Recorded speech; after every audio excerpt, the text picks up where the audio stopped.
And what happens? Let's just say now Zelenskyy signs it and Putin does go in, contrary to what Trump says and what I don't believe will happen, but he does go in and Zelensky's right. Then what actually do we do? Now that we are invested there, would we step up to the plate if Putin decided to push further? Okay, so you're assuming 100% of all the money that was given is all military weapons. There's aids, there's humanitarian aid, there's cash, there's different things that was given. What that number of the $113 billion or whatever the number is, $140 billion, we don't know. Okay. We want to know that. So the claims of the kind of money he's making, the claims of what they're doing when they're coming through, all of that stuff that people talk about, you know, whether it's true or not, I don't think we'll ever find out. If we do, it's because someone's going to come out and someone's getting killed. Okay. If something happens to Zelenskyy, that's the part. In regards to Russia, let's talk, if we're talking about the military-industrial complex, that these guys want all these contracts to be able to sell more weapons. No problem. We talked about this again last night. The one number no one talks about. What is Putin in the way of? Think about it. What is Putin in the way of? The one thing nobody talks about. Rob, can you Google which country has the most natural resources, okay? And folks, if you're listening to this, I don't want you to say anything. I want them to guess. Shocking. Can you, don't show it, you showed it already. Can you guess how many people, how much money of natural resources Russia has that Putin is in the way of other companies going in there and having access to this? You know what the number is? You think it's 10 trillion? You think it's 20 trillion, 22 trillion, 23 trillion? Rob, can you pull up what the number is with Russia? $75 trillion is what they have. Unfathomable. What? And by the way, can you pull up the ranking of number 1 to number 2 to number 3 to number 4 to number 5, ranking of countries by natural resources? Jeez. That's not by even, natural resources. If there's a leader's bulletin. Even, weird. Look, can't even wrap your head around how many zeros. We're at 45 trillion. They're nearly 2x us. Go to the next one, Rob.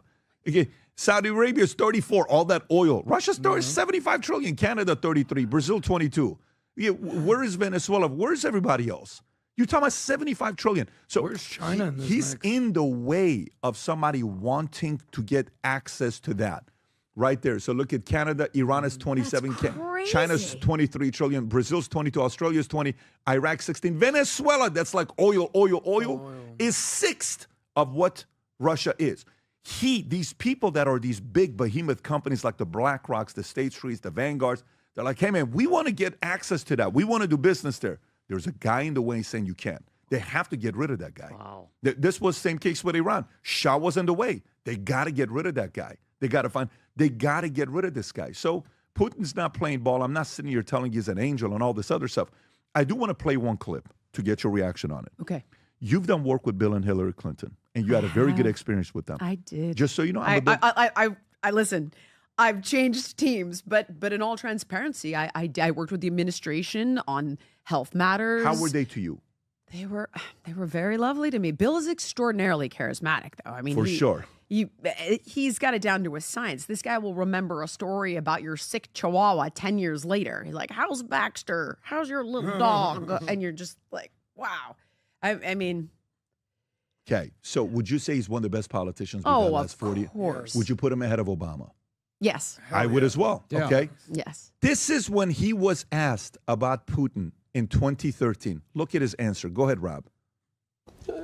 Look, Mr. Putin he's very smart. Well, you know him better than most people. Yeah, I do. What was he like behind closed doors, away from, the sort of the public utterances? Smart and remarkably, we had a really good, blunt relationship. How blunt? Brutally blunt. Ever fisticuffs? No, but I think, I think the right strategy most of the time is, but it's frustrating to people in your line of work. You should be brutally honest with people in private. And then if you want them to help you, try to avoid embarrassing them in public. Right. Now, sometimes they do things which make it impossible for you to keep quiet. But by and large, I found all the people I dealt with appreciated it if I told them the truth. How I honestly felt and what our interests were and what our objectives were. And they also appreciated it when I didn't kick them around in public for as long as I couldn't kick them around. So that's my experience. And did Putin ever renege on a personal agreement he made to you? He did not. So behind closed doors, he could be trusted. He kept his word in all the deals we made. Bingo. Bingo. So that's Bill Clinton. So do you trust Bill Clinton is telling the truth? Do you think he's telling a lie? You know what you said last night that was so interesting about you? This is why I love you so much. You said such a unique thing last night. Okay. I won't tell the whole context of the conversation because it's private, what we were talking about. I don't mind at all. Go ahead. No. But when I was talking about different individuals, and we talked about the different individuals, and I said, which one of these names do you think would be most honest with you? Okay, I don't think it's necessary for me to give the other names, but you said, even though I don't agree with him and I can't stand him, I think he would tell me the truth, even though I would disagree with them, right? You said that yesterday. Yes, I did. Okay. 100%. So this doesn't mean they're boys. This doesn't mean they're kicking it, going to Casa d'Angelo tonight. This doesn't mean they're going to go have sushi and talk, hockey, Russia and stuff like that. No, he's just telling you, I'm going against a boss that keeps his word. Okay, and maybe that's why Trump and Putin get along and Trump and Zelenskyy don't get along. Maybe that's because Zelenskyy is playing games and Putin's just kind of like, this is who I am. What do you want to do? So to me, I don't know. I'm not in it. I don't talk to any of these guys. I don't have a relationship with any of these guys. I'm just a business guy that's been in weird rooms at a much, much, much smaller scale that you watch people playing games. And then you have to position everybody and say, what is that guy trying to do? What does he want from this deal? How is this guy benefiting? What does he fear if this deal gets done? Those are the things I pay attention to. And in this scenario, I think Putin's in a way of $75 trillion, and the money people are like, you guys think $400 billion is money in Ukraine to rebuild that place? Shit. This other country's got $75 trillion. How the hell do we get that kind of money, access to that? I think that's what people want, that they don't have access to right now. And they're willing to do that and start World War III that could potentially kill all of us. But Pat, you guys mentioned 2014. I don't know if you guys remember, Joe Biden's CIA director, the past one, his name was William J. Burns. In 2008, he was a U.S. ambassador to Russia.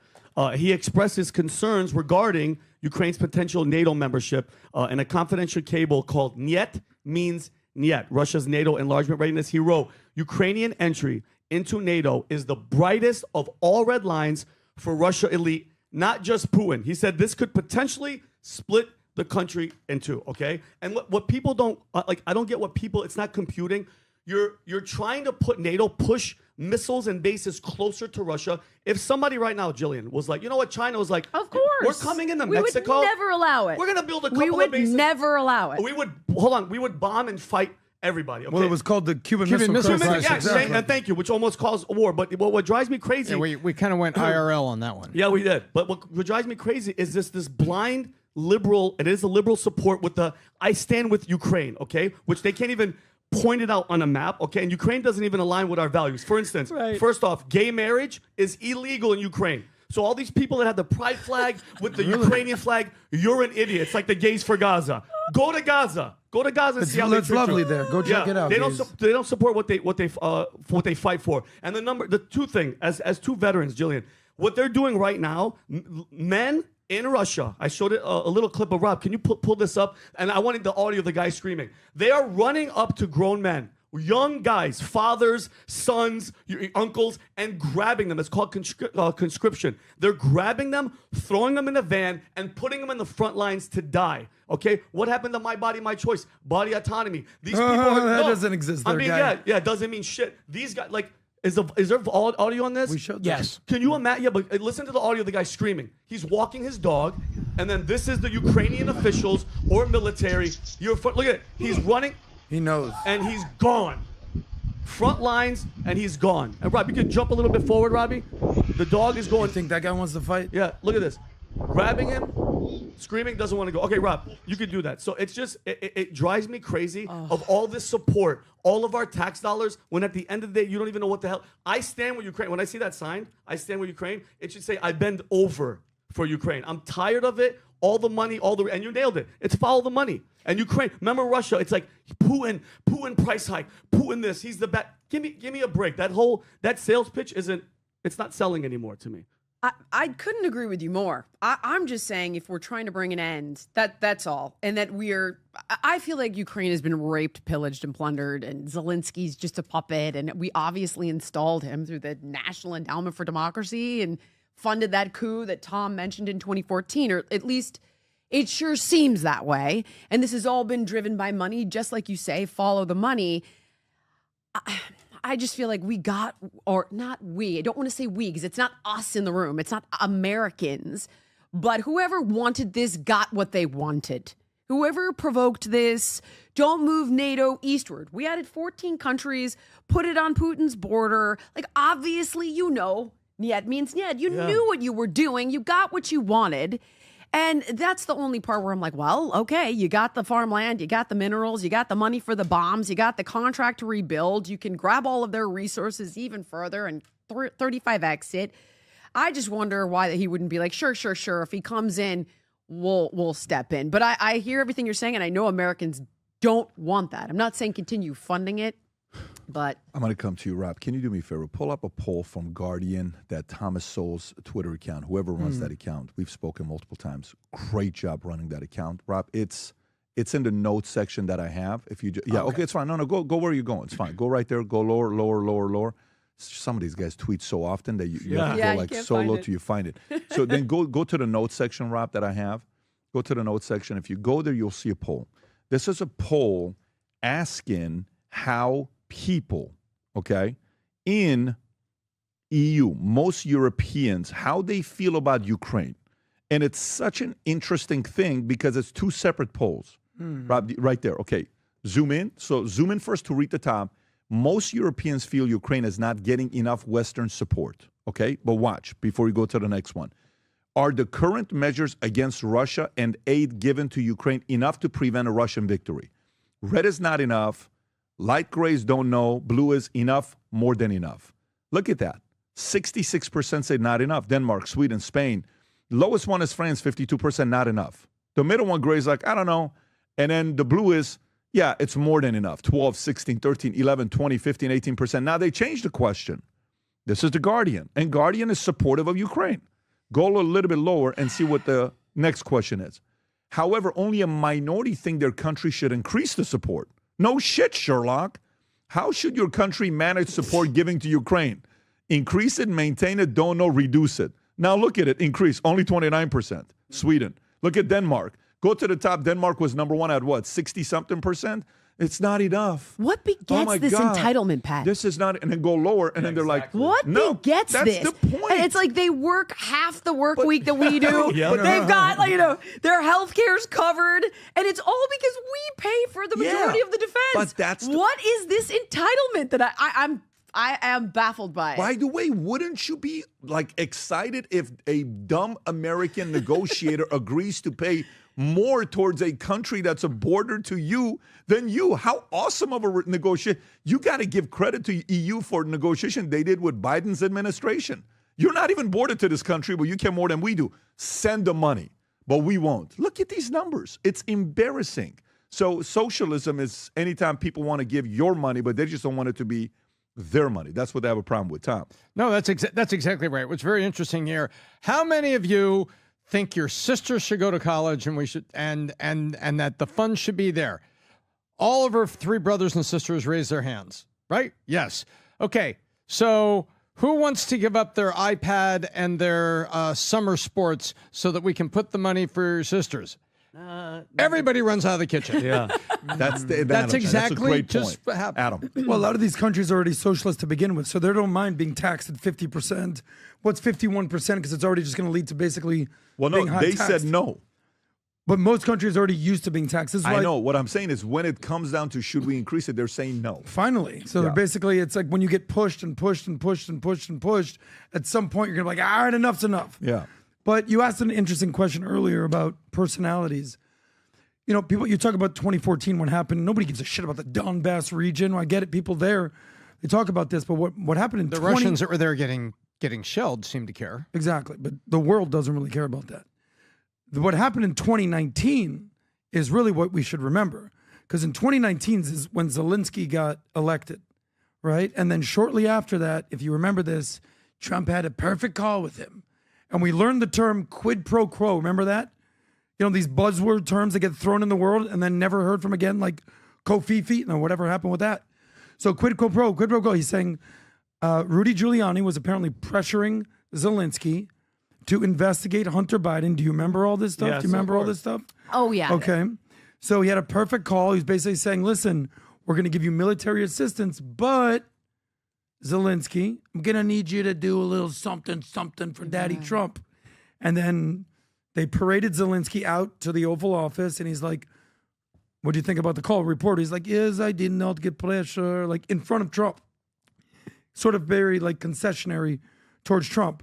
Boom, what happens? Trump gets impeached for a second time for a call with Zelenskyy.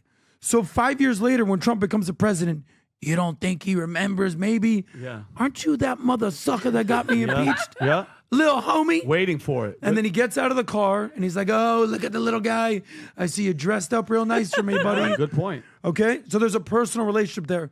So it comes down to respect. 100%. So, yeah, we're on Team Ukraine, right? We're on the team Who's we? NATO. You mean America? America, from a policy Not perspective. me. From a policy perspective, Yeah. right? It's not like we're having Putin in the Oval Office. Yeah. But from a personality perspective, Trump doesn't respect Zelenskyy. What was the whole video of him shaking his whole thing? Yeah. But Oh, my gosh. We're also, you've seen this. I've It's real seen hot. it. It's ridiculous. We're not friends with Russia at this point. Trump, I think, wants to have a warmer relationship. Insanity. But get this point. He at least respects Putin. Yes, he's a thug. Yes, he's a KGB agent. There's your boy. Yes, he's a killer. Yes, if you say something wrong, you'll get thrown out of a window. But Trump, in a weird way, at least respects Putin, has no respect for Zelenskyy. Can I ask you a question? Because you, Look at this guy right here. You made a great point. Why wouldn't Putin, like if they're communicating and Trump respects everybody, why wouldn't he come to the White House? Would you mind it? I wouldn't mind Putin coming to have a conversation. Well, no, he's going to send us Sergei Lavrov. I understand that, but what I'm saying is if that Madonna chest-wearing freaking freak that's probably on cocaine could come there and disrespect the shit out of us, Vladimir Putin's a whole different beast, bro. That guy. What do you mean? You're saying why isn't he Why coming? wouldn't he ever come in? Well, let me show this clip. And that's a good question. Can I just say one thing? Just think about it for 1 second. The people of Ukraine, you don't think they've seen these videos? 1,000 times. They looked at him and they go, yeah, I'll vote for that guy.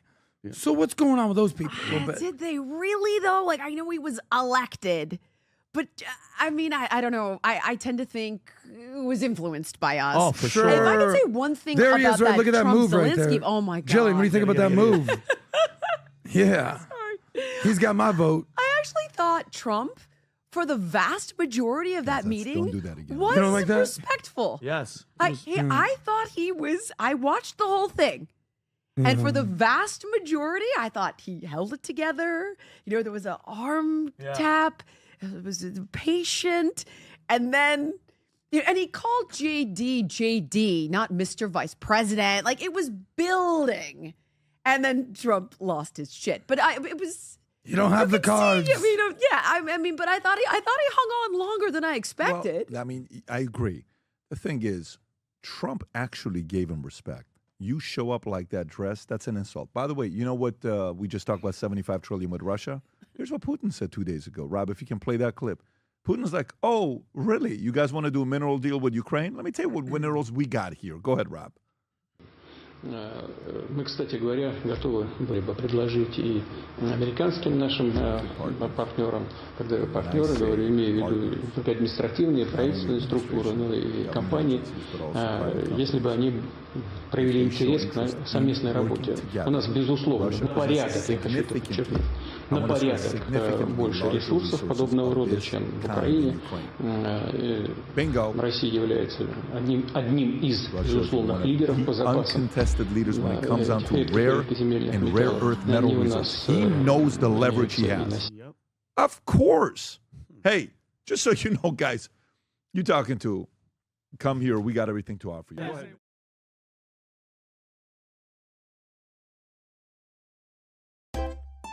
If you enjoy this content, please consider subscribing to my channel to stay up to date with future videos. Thank you for watching.